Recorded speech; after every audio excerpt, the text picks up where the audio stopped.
here's a flat circle that's not looking so flat. It's actually starting to look like it has ruffles for the edges here. Take my hook out so you can see it from the side. It's very ruffly and it's not laying flat. If this happens to you, it means you're adding too many stitches too fast. So if I look back at my stitches here, I can see that on this last bridge here, right here, can you see I've done a twice? Here's a once and a twice right there. And if I look at the stitch right next to it, oh, that looks like I've done 3 times under one bridge. I have once, twice, 3 times under the same bridge.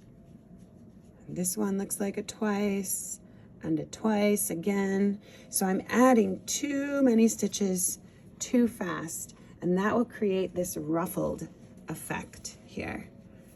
So keep an eye out for that. And if you do have this ruffled effect, that's okay. We can just back up until we get to a flat point.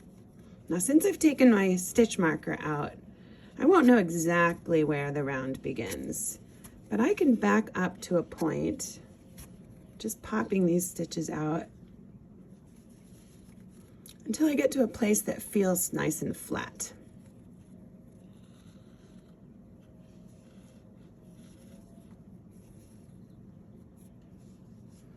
So this is looking nice and flat again. And now I need to figure out where I am in my pattern. So if I look at my stitches again, oh, lucky me. I just ended right on a twice.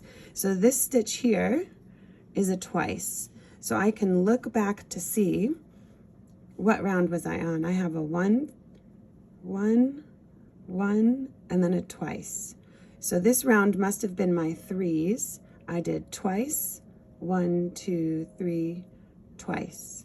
So I can put my pin back in right here and continue on my journey here, picking up where I left off with my 4s.